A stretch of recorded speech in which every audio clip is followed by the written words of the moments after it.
Hello दोस्तों, मैं उमा शंकर आपको अपना YouTube channel tricky by Vish Gupta में स्वागत है। दोस्तों, आज मैं आप लोगों को झारखंड बोर्ड परीक्षा का फर्स्ट टर्म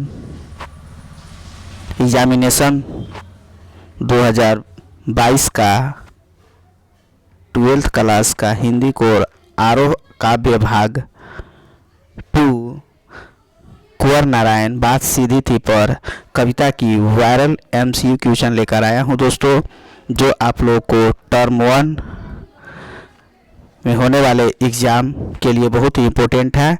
जैसा कि आप जानते हैं, आप लोग का टर्म 1 की एग्ज़ाम नवंबर और दिसंबर में हो जाएगा। उसमें आप लोगों को MCQ क्वेश्चन रहेंगे, ऑब्जेक्टिव क्वेश्चन रहेंगे। इसीलिए मैंने आप लोग के लिए बहुत ही इम्पोर्टेंट क्वेश्चन लेकर आया हूँ।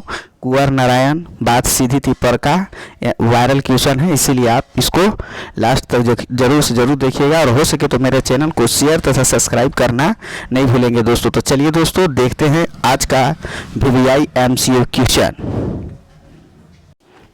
ये देखिए, हमारा बात सीधी थी पर 12th क्लास का MCQ क्वेश्चन है। इसका पहला क्वेश्चन है, बात सीधी थी पर के कविता कौन है? तो इसका राइट आंसर हो जाएगा कुंवर नारायण। इसके बाद अगला क्वेश्चन है, बात सीधी थी पर कविता को किस काव्य संग्रह से ली गई है? तो इसका राइट आंसर हो जाएगा कोई दूसरा नहीं।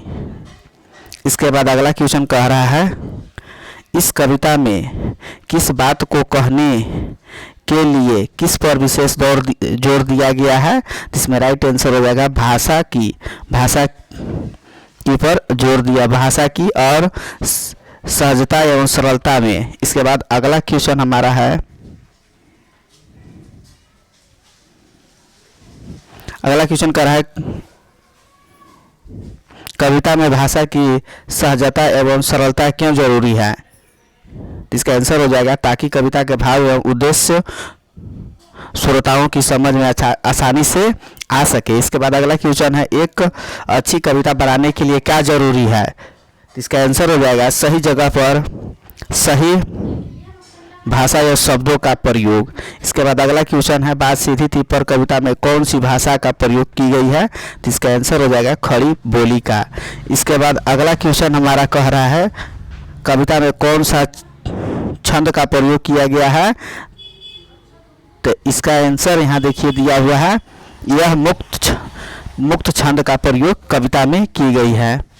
इसके बाद अगला क्वेश्चन यहाँ देखिए कह रहा है, अगला क्वेश्चन है, सीधी थी बात किसकी चक्कर में फंस गई? तो इसका आंसर हो जाएगा भाषा के।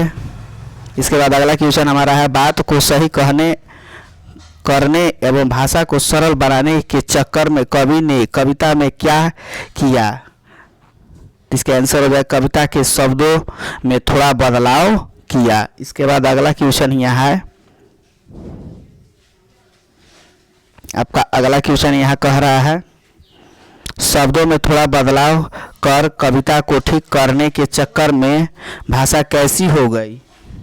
तो इसका आंसर हो जाएगा और भी अधिक जटिल हो गई। इसके बाद अगला क्वेश्चन है, कवि किसे पाने की कोशिश करता है? तो इसका आंसर हो जाएगा बात को।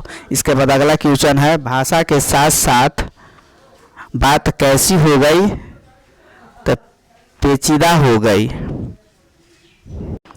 इसके बाद अगला क्वेश्चन है, किस कारण बात पहले से भी और अधिक पेचीदा हो गई?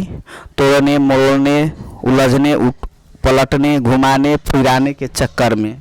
इसके बाद अगला क्वेश्चन है, उल्टा पुल्टा तोड़ा मचोड़ना घुमाया फिराया में कौन सा अलंकार है? इसका आंसर हो जाएगा अनुप्रास अलंकार। इसके बाद अगला क्वेश्चन है, बात की पेच खोलने से कवि का क्या आशय तात्पर्य है? तो बात को स्पष्ट करना। इसके बाद अगला क्वेश्चन यहाँ कह रहा है, दो वस्तुओं को जोड़ने के लिए पेच में क्या होना आवश्यक है ताकि वस्तुओं पर पेच की पकड़ मजबूत हो सके? तो इसके लिए चूड़ियाँ अर्थात ढांचे का होना अति आवश्यक है। इसके बाद अगला क्वेश्चन कह रहा है, पेच को अच्छी तरह से कसने के लिए उसे किस दिशा में घुमाना आवश्यक है, सीधी दिशा में। इसका राइट आंसर हो जाएगा सीधी दिशा में। इसके बाद अगला क्वेश्चन कह रहा है गलत दिशा में घुमाने से पेच पर क्या प्रभाव पड़ेगा?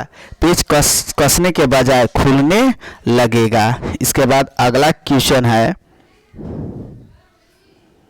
जबरदस्ती पेच कसने की कोशिश करने पर क्या प्रभाव पड़ेगा? पेच की चूड़ियां टूट जाएगी। इसके बाद अगला क्वेश्चन है कविता के भावों को समझे बिना कवि कविता में क्या करने लगे? तो इसका आंसर हो जाएगा चमत्कारी एवं बनावटी भाषा का प्रयोग। इसके बाद अगला क्वेश्चन है कविता में कवि के कसरत किसे कहा है? तो इसका आंसर हो जाएगा बनावटी भाषा के प्रयोग को। इसके बाद अगला क्वेश्चन है वाडंबरपूर्ण शब्दों एवं बनावटी भाषा के प्रयोग से भाषा कैसी हो जाती है? अस्पष्ट। इसके बाद अगला क्वेश्चन है कवि के कर्तव्यों अर्थात कविता में बनावटी भाषा का प्रयोग को देखकर तमाशबीनों ने क्या किया? इसका आंसर हो जाएगा उसकी झूठी तारीफ एवं वाहवाही की। इसके बाद अगला क्वेश्चन है अपनी झूठी तारीफ एवं वाहवाही को सुनकर कवि कैसा महसूस कर रहे थे? खुशी का अनुभव कर रहे थे। इसके बाद अगला क्वेश्चन है कवि कर्तव्य दिखाकर क्या करने की कोशिश कर रहे थे? कवि कर्तव्य दिखाकर क्या करने की कोशिश कर रहे थे? इसका आंसर हो जाएगा अपनी बात समझाने की कोशिश कर रहे थे। इसके बाद नेक्स्ट क्वेश्चन है पेंच में चूड़ी मर जाना से कवि का क्या तात्पर्य है? बात का प्रभावित हो जाना। इसके बाद अगला क्वेश्चन है बनावटी भाषा के प्रयोग से कविता कैसी हो गई? तो इसका राइट आंसर हो जाएगा एकदम प्रभावहीन एवं उद्देश्यहीन। इसके बाद अगला क्वेश्चन है अंत में कविता क्या बनकर रह गई? तो इसका आंसर हो जाएगा शब्दों का एक समूह मात्र। इसके बाद अगला क्वेश्चन है शरारती बच्चे के समान कवि से कौन खेल रही थी? तो इसका आंसर हो जाएगा बात। इसके बाद अगला क्वेश्चन है बात कवि के साथ किसके समान खेल रही थी? तो इसका आंसर हो जाएगा किसी शरारती बच्चे के समान।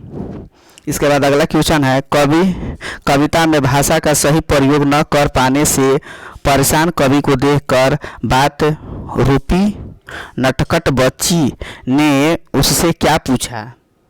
इसका आंसर हो जाएगा क्या कवि ने सरल भाषा स्वाभाविक एवं सुविधाजनक तरीके से भाषा का प्रयोग करना नहीं सीखा? इस तरह से कहा गया। इसके बाद अगला क्वेश्चन है बात ने जो एक शरारती बच्चे की तरह मुझसे खेल रही थी, कविता की इस पंक्ति को क्या खासियत है? यहाँ इसका आंसर हो जाएगा यहाँ बात का मानवीकरण किया है। इसके बाद अगला क्वेश्चन है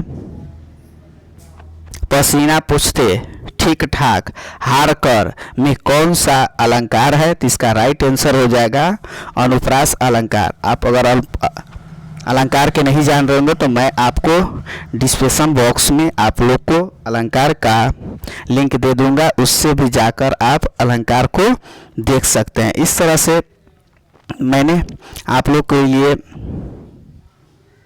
बात सीधी थी पर कविता कुंवर नारायण की एमसीक्यू क्वेश्चन का सॉल्यूशन दे दिया हूँ। आई होप यह वीडियो अगर अच्छा लगा होगा तो मेरे चैनल को शेयर तथा सब्सक्राइब करना नहीं भूलेंगे। फिर मिलेंगे नए वीडियो के साथ, तब तक के लिए जय हिंद, बेस्ट ऑफ लक।